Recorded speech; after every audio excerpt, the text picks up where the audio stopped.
Bismillahirrahmanirrahim. Assalamualaikum warahmatullahi wabarakatuh. Salam sejahtera dan salam sehat untuk kita semua. Syukur alhamdulillah hari ini saya masih diberi kekuatan dan kesehatan. Semoga kita semua selalu dalam lindungannya serta diberi kelancaran dan keberkahan dalam segala urusan. Amin. Tak lupa juga salam dan salawat kepada Rasulullah Sallallahu Alaihi Wasallam. Allahumma salli ala Muhammad wa ala ali Muhammad.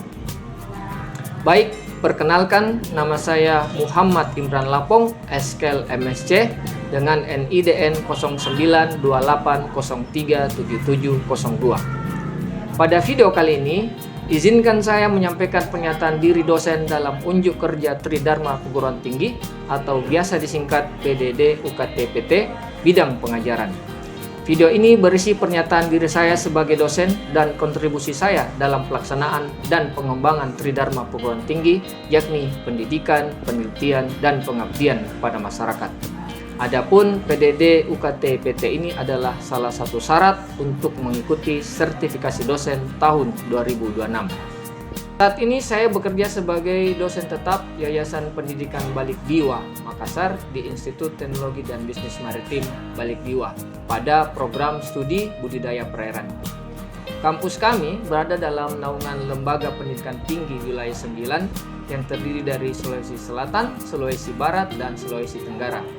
Saat ini kami mengelola 5 program studi tingkat sarjana yaitu ilmu kelautan, di mana saya diberi amanah untuk menjadi ketua program studi, kemudian budidaya perairan, teknologi hasil perikanan, hukum bisnis, administrasi pemerintahan daerah, dan satu program master yaitu sumber daya akuatik. Di video ini saya akan memaparkan proses pembelajaran pada salah satu mata kuliah yang saya ampuh, yaitu mata kuliah Marikultur dengan bobot 3 SKS.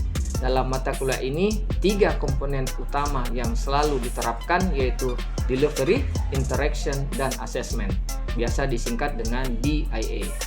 Dalam komponen Delivery, poin-poin utama antara lain capaian pembelajaran, deskripsi mata kuliah, dan pokok-pokok pembahasannya. Sementara untuk Interaction, saya menjelaskan metode pembelajaran, model interaksi antara dosen dan mahasiswa dalam proses pembelajaran. Adapun komponen assessment yaitu bagaimana sistem penilaian yang diterapkan dalam mata kuliah ini. Seluruh komponen DAA ini disampaikan pada pertemuan pertama sekaligus menyampaikan kontrak belajar kepada mahasiswa. Dalam sesi pembelajaran indoor atau dalam kelas, saya akan membawakan kuliah pada pertemuan keempat di mana saya akan membahas potensi dari emerging species untuk marikultur, khususnya seaweed. Bagaimana seaweed memiliki potensi yang besar serta bagian dari solusi terhadap lingkungan, sosial, dan blue economy. Beberapa bahan saya ramu dari hasil riset saya dan proyek baik itu di lokal, internasional, dan nasional. Karena mata kuliah ini adalah 3 SKS, untuk itu ada juga proses pembelajaran yang dilakukan dengan kunjungan lapangan atau outdoor. Pada akhir sesi, saya akan menampilkan potongan-potongan video dan foto sebagai gambaran proses kuliah yang dilaksanakan di lapangan atau praktek lapangan. Selanjutnya, kita akan masuk pada pemaparan saya pada sesi kelas sebagai berikut. Selamat siang. Hari ini kita akan melanjutkan pembelajaran mata kuliah marikultur dari seaweed. Tahu kan seaweed ya? Tahu seaweed ya? Tahu. Ya, rumput laut ya. Sudah ada yang pernah lihat rumput laut? Sudah. Ya? Oke. Nah, jadi kalau misalnya kita bisa kembali menjelaskan atau mengingatkan, saya ingatkan kembali bahwa apa itu rumput laut atau biasa disebut makroalga yang ada di laut. Jadi teman-teman bisa lihat multicellular alga yang tumbuh di lingkungan laut. Nah, dalam kelompok besar, ya, ada cuma 3 macam yang biasa kita gunakan atau teridentifikasi gitu ya. Ada Chlorophyta, Bryophyta, dan Rhodophyta. Ya, jadi ada yang rumput laut hijau, ada rumput laut coklat, ada rumput laut merah. Nah, yang teman-teman mungut dari Borneo Nebone. Pernah lihat di pinggir laut Nebone yang sebelah mana lagi yang ada pulau yang di daerah dekat Turbone? Ya. Pernah lihat ada situ banyak pelampung dengan tali. Nah, itu salah satu budidaya rumput laut untuk Rhodophyta, ya, rumput laut merah, ya. Nah, nanti kita lihat apa jenisnya. Nah, di Indonesia sendiri, ini di Indonesia, ya, itu sudah ada sekitar 12 spesies yang dibudidayakan. Termasuk tadi rumput laut merah, ada yang Gracilaria, ada yang Tony, ada yang Capapicus, ya. Sementara kalau yang hijau itu ada Caulerpa, ya, ada Ulva, ya. Caulerpa sendiri itu ada 3 jenis yang sekarang orang kembangkan dan itu sudah menjadi komoditi ekspor. Kemudian angga coklat atau pulau coklat seperti Sargassum, ya. Kemudian ya, yang sekarang dibudidayakan atau yang dikembangkan itu ada Sargassum, itu sama Tubulinaria. Oke, sampai sini ada pertanyaan sebelum langkah jauh? Oke, silakan. Apa perbedaan dari Chlorophyta, Phaeozobiae, dan Rhodophyta? Phaeozobiae dan Rhodophyta. Ya? Oke. Kalau misalnya saya lihat ini, saya tunjuk ini Euchema striatus. Kalau saya tanya, ini rumput laut hijau atau rumput laut merah? Hijau. Ini diidentifikasi dalam rumput laut merah.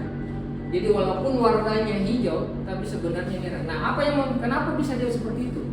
Karena dalam rumput laut merah, ya, identifikasi merah itu ada namanya senyawa picoritrin, ya. Jadi dia memancarkan warna merah, ya, pada saat kita uji. Itu ada namanya zat picoritrin.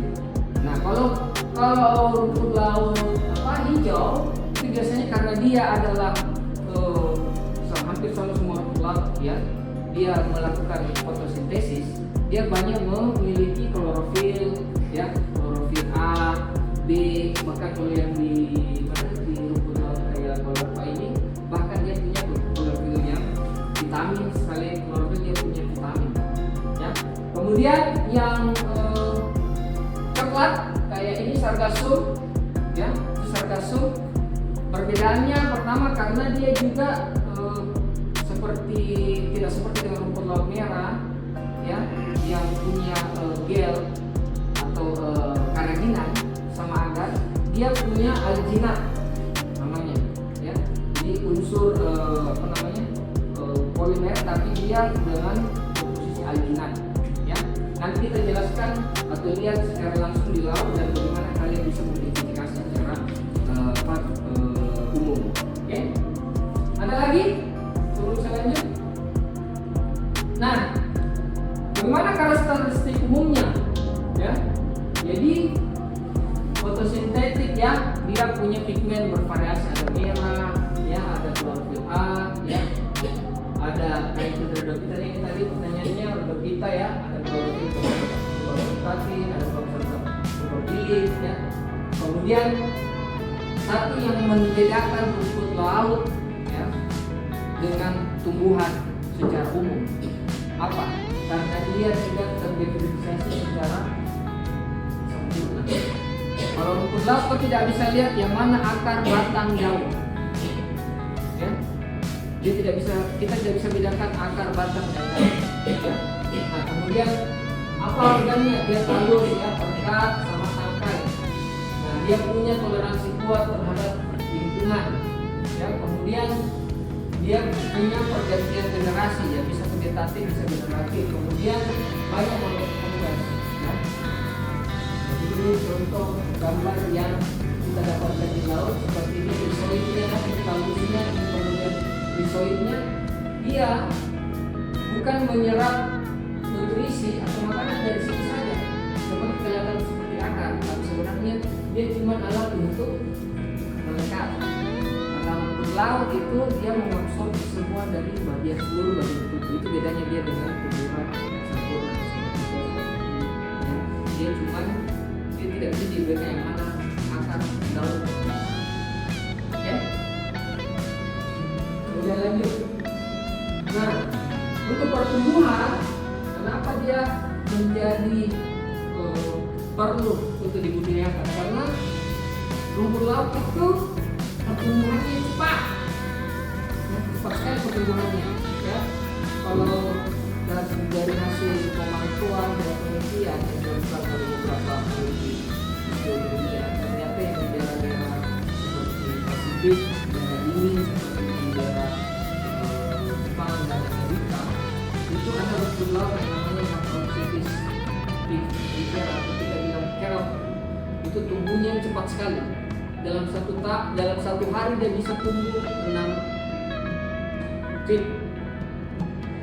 Ya, karena kita lihat kalau dari atas ini ada yang karangnya, ini diambil secara wild ya, di wild di tempat alam, diambil sama penduduk. Ya. Kemudian ini kelihatan bersih, cantik. Yang ini dibudidayakan. Ini kita punya kegiatan dulu di daerah Bantaeng untuk uji coba bagaimana membudidayakan rumput laut jenis hijau ini, chlorpa ini di dalam tank. Oke ya, lanjut. Nah, kenapa harus budidaya rumput laut? Jadi secara global, ya, produksi rumput laut secara global itu ada sampai 30 juta ton per tahun. Jadi bisnisnya ini besar ya, dan 90% itu hasil budidaya. Di Indonesia sendiri itu sudah mencapai angka 30% ya, dengan nilai global produksi perikanan itu sampai 17 miliar dolar. Sama dengan 74 kilogram emas. Ada ya, jauh. Ini lebih mahal, lebih banyak ya. Kemudian dalam seluruh produksi rumput laut itu ada lebih 60% yang merupakan edible seed. Edible seed itu maksudnya yang bisa langsung kita konsumsi, seperti kita lihat. Ya. Nah ini edible seed termasuk rumput laut yang bisa kita makan. Ya, langsung kita makan tanpa harus diolah lebih panjang ya, lebih jauh. Nah di Cina sendiri sekitar 21,6 miliar ton ya, juta ton. Indonesia 9,1. Kemudian yang masuk juga dalam 3 peringkat atau 4 terakhir itu adalah Filipina. Kalau kan pernah lihat ini odol pasta gigi, pernah pakai yang sering pakai ya. Kemudian pernah lihat juga yang kerupuk itu, pernah ya? Itu dari rumput laut. Ya, dari jenis rumput laut yang sudah ini edible seed dari Eropa.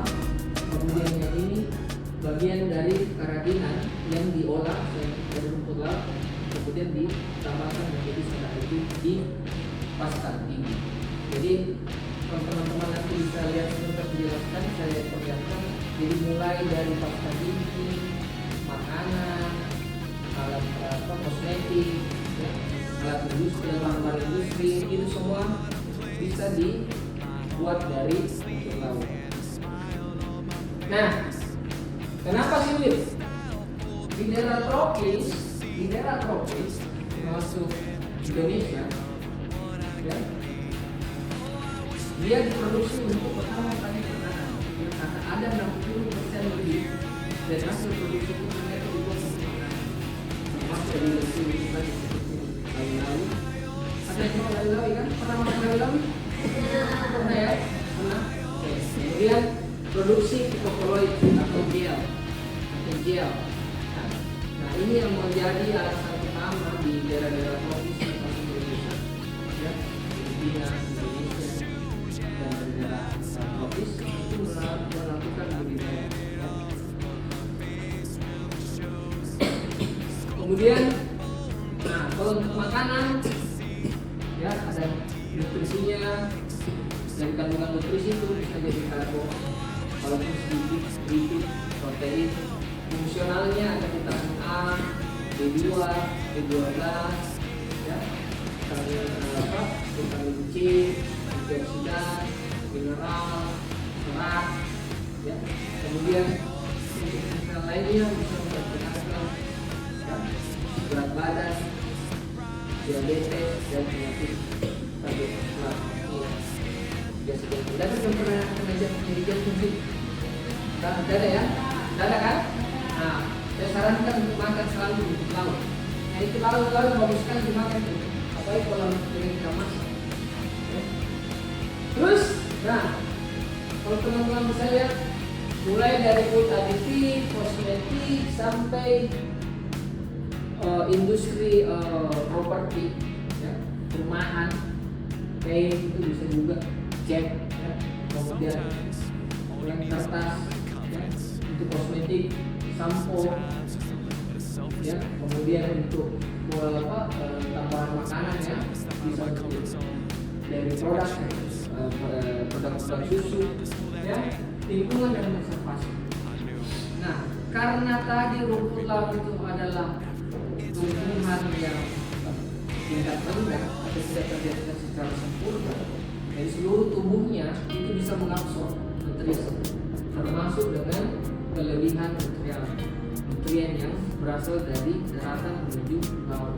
Kemudian dia bisa menangkap nutrien menggumpal kayak fosfor dan nitrat dari hasil pertanian dan lain sebagainya. Kemudian dia juga bisa menangkap atau menyimpan karbon, ya, secara umum, ya. Jadi teman-teman bisa tahu kalau dari hasil penelitian, ya, 80% dari limbah yang masuk ke laut itu tidak ada sama sekali pengolahan limbah, ya.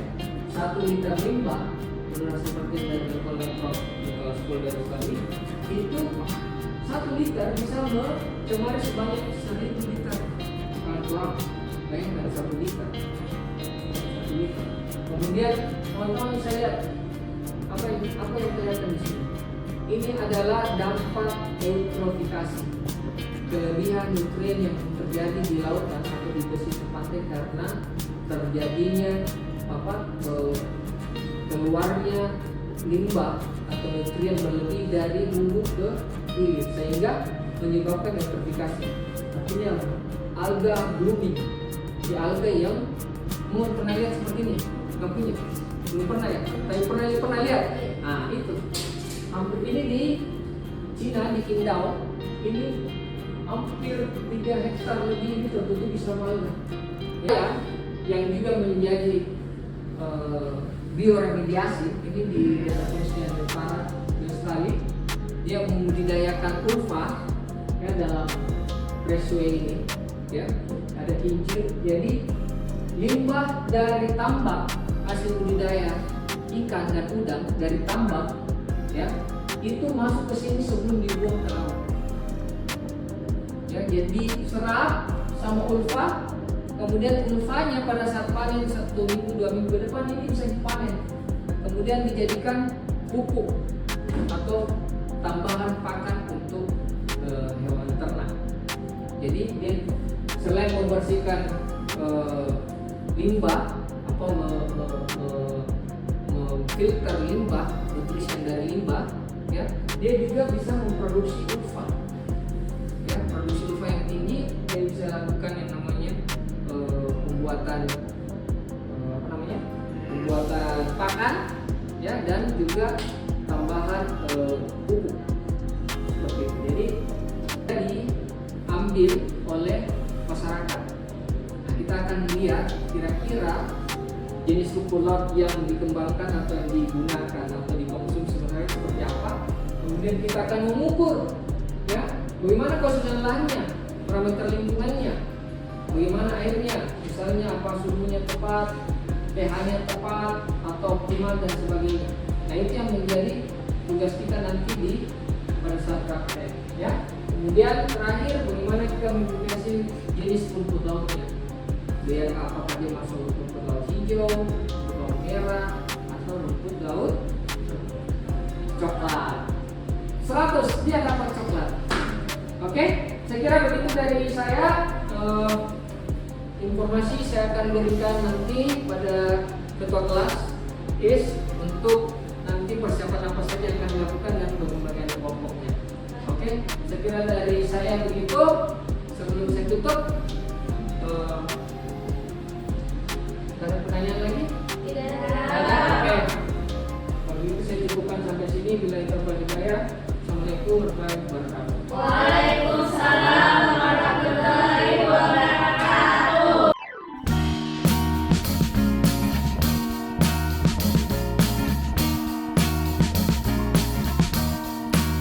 I am waiting for a bus at the end of the night under street lamp, bent face flamed by the light. I'm going away. I'm going away. I'm going away. And the sun gonna shine on a brand new day.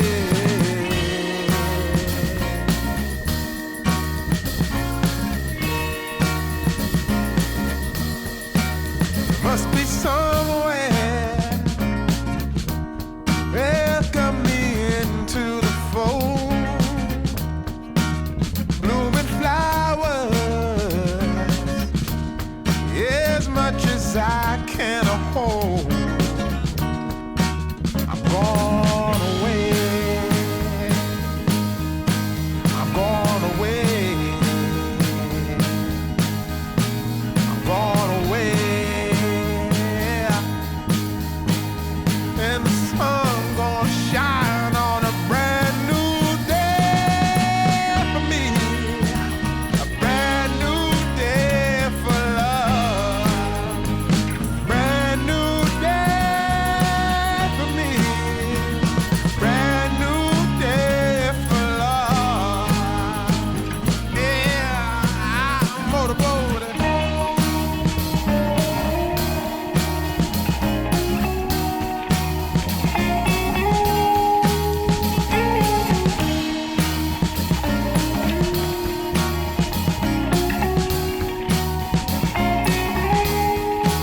I'm gone away. I'm gone away.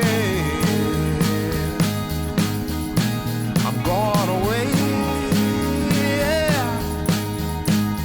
And the sun gonna shine on a brand new day for me. A brand new day.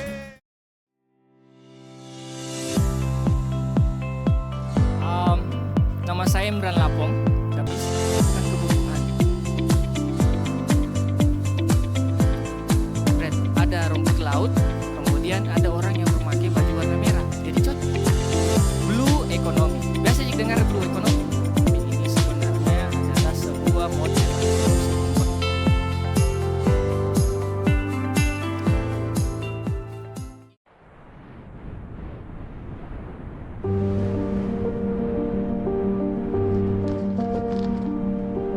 من قلب المحيط حيث يلتقي العلم بالطبيعة ننطلق في رحلة استكشاف لا حدود لها. هل يمكن أن تنمو الأعشاب البحرية طوال العام؟ هذا ما نسعى لاكتشافه من خلال أبحاث دقيقة وتجارب تمتد عبر الفصول. We have like around 6 species that we try to grow with 3 different methods: long line, off bottom, and in the tanks. ليست مجرد نباتات في الماء بل منظومة متكاملة قد تعيد رسم العلاقة بين الإنسان والبيئة الطبيعية.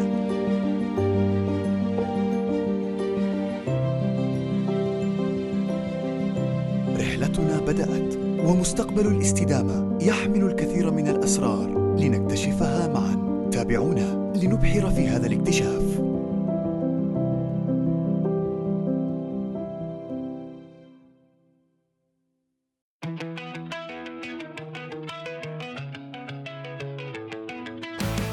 I did it all, I played pretend, I moved the mountains to be your friend. I wanna know if it mattered. I would have gone to war for you, I would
Set